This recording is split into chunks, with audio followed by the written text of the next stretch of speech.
रहमानिर्रहीम। अस्सलाम वालेकुम स्टूडेंट्स, उम्मीद करता हूँ अल्लाह ताला के फजल करम से आप खैरियत से होंगे। स्टूडेंट्स, आज हमारा लेक्चर नंबर 10 है कंप्यूटर साइंस का। क्लास हमारी 9th है और लास्ट टाइम हमने चैप्टर स्टार्ट किया था, चैप्टर नंबर 1 जो था हमारा प्रॉब्लम सॉल्विंग।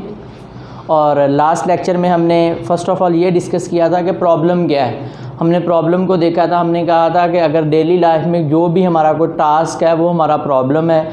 अगर हमने इसको कंप्यूटर साइंस में देखा था तो वो ये था कि कोई भी चीज़ हमने सॉफ्टवेयर बनाना है तो या कोई प्रोग्राम बनाना है तो वो हमारा प्रॉब्लम है।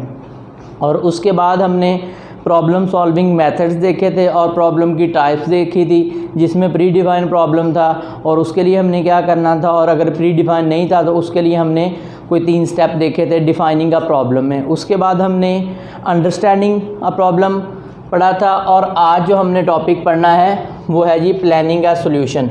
लास्ट लेक्चर में हमने डिफ़ाइनिंग अ प्रॉब्लम पढ़ लिया था, प्रॉब्लम को डिफ़ाइन किया था कि प्रॉब्लम है क्या, फिर हमने उसको अंडरस्टैंड किया था कि हमारा एक्चुअल में प्रॉब्लम है क्या। जब तक हम प्रॉब्लम को अंडरस्टैंड नहीं करेंगे तो हम उसका बेस्ट सॉल्यूशन नहीं फाइंड कर सकते। जब हमने लास्ट लेक्चर में अंडरस्टैंड प्रॉब्लम कर लिया था तो आज हमने प्लानिंग अ सॉल्यूशन, हमने आज प्लानिंग का सॉल्यूशन पढ़ना है। अगर हमने प्रॉब्लम को अंडरस्टैंड कर लिया तो नेक्स्ट स्टेप क्या होना चाहिए, हमारा नेक्स्ट स्टेप है जी हमने उसके लिए सॉल्यूशन प्लान करना है कि उसके लिए क्या सॉल्यूशन है।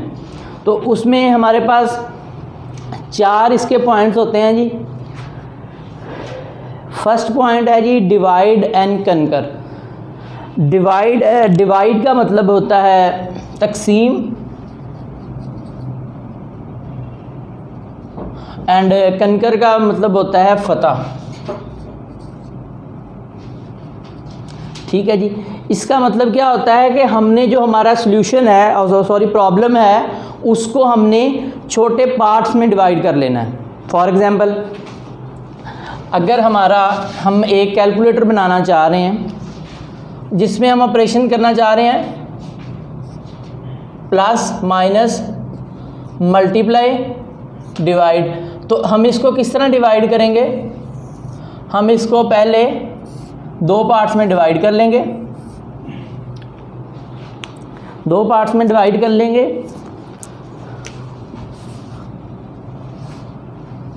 फर्स्ट पार्ट क्या होगा जी, हम इसको प्लस और माइनस में डिवाइड कर लेंगे और दूसरा क्या होगा, हम इसको मल्टीप्लाई और डिवीजन में डिवाइड कर लेंगे।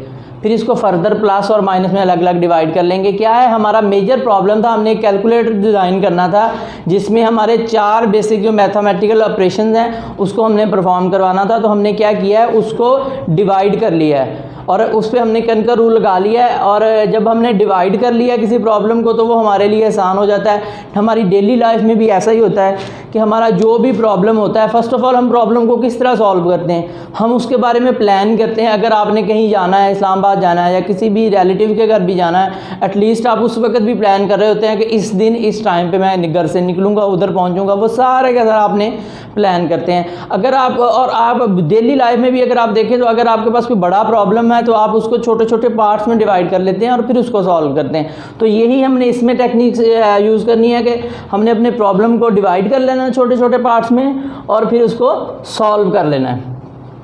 नेक्स्ट हमारा जो पॉइंट है प्लानिंग का सॉल्यूशन का, तो हमने उसके बारे में अपने प्रॉब्लम का जो सॉल्यूशन है उसके बारे में गैस करने हैं। ठीक है, और जो आपने गैस किया उसको चेक भी करना है और फिर उसको इम्प्रूव करना है।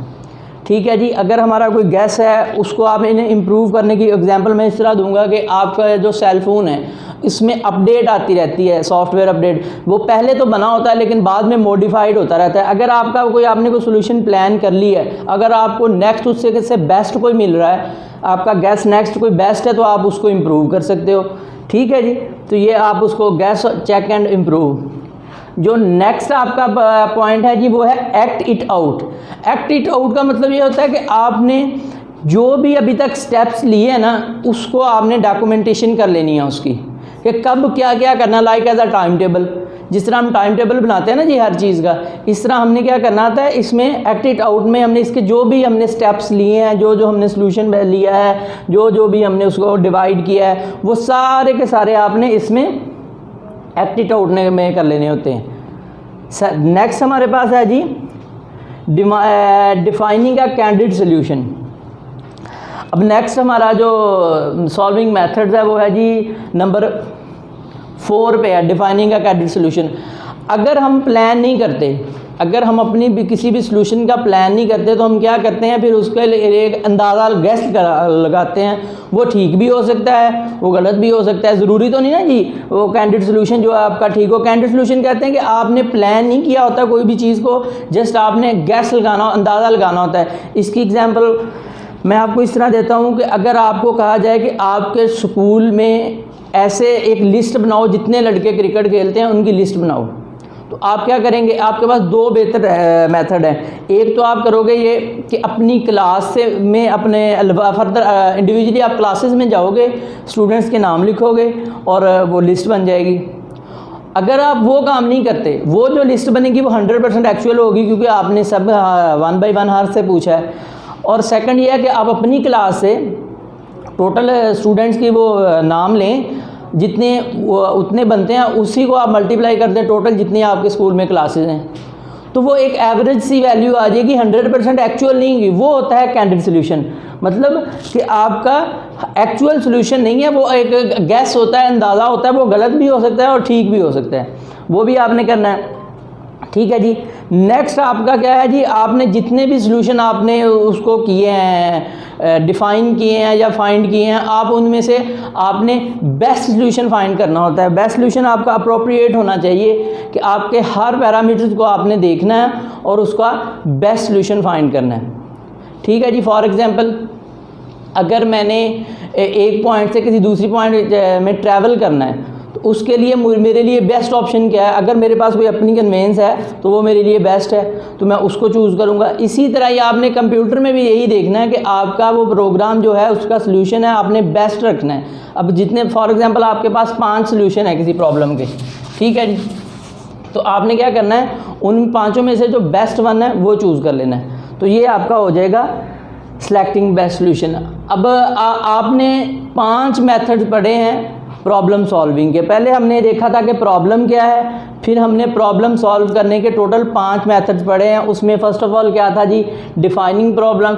इसमें हमने आइडेंटिफाई कर लिया था कि हमारा डिफ़ाइन कर लिया था कि हमारा ये प्रॉब्लम है। फॉर एग्जांपल इसको मैंने डिफ़ाइन कर देता हूँ कि हमने कैलकुलेटर बनाना है, तो कैलकुलेटर बनाना हमारा एक प्रॉब्लम है। ठीक है जी, ये हमारा प्रॉब्लम डिफ़ाइन हो गया और इसमें सारे पैरामीटर्स देख लिए जाते हैं कि हमने क्या क्या करना है, किस तरह का कैलकुलेटर बनाना है, साइंटिफिक कैलकुलेटर बनाना है या सिंपल मैथमेटिकल कैलकुलेटर बनाना है। ठीक है जी। और उसके बाद आपका अंडरस्टैंडिंग प्रॉब्लम, फिर आपने उसके लिए अंडरस्टैंड करना होता है प्रॉब्लम को के और क्या क्या पैरामीटर्स को इसमें आपने रखना है, जो आपकी इर्रेलेवेंट चीज़ें होती हैं वो आपने रिमूव करनी होती हैं। ठीक है जी। और सेकंड था कि थर्ड वन था planning a solution.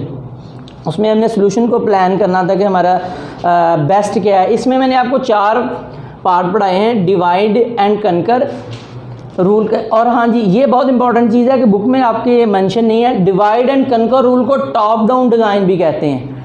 Divide and conquer rule जो है इसको आप टॉप डाउन डिज़ाइन भी कहते हैं। मे भी पेपर में आ जाए कि डिफाइन टॉप डाउन डिज़ाइन, तो आपके माइंड में ये हो कि हमने तो ये पढ़ा ही नहीं है, तो इसी का ही दूसरा नाम जो है वो टॉप डाउन डिज़ाइन है। आई होप कि ये हमारा सोल्यूशन के जो मेथड्स हैं ये कंप्लीट हो चुके हैं। ये 5 मेथड आपकी बुक में जो गिवन थे ये कंप्लीट हो चुके हैं। आज का हमारा लेक्चर इतना ही है। उम्मीद करता हूँ आपको आज का लेक्चर समझ आया होगा। अल्लाह हाफिज़।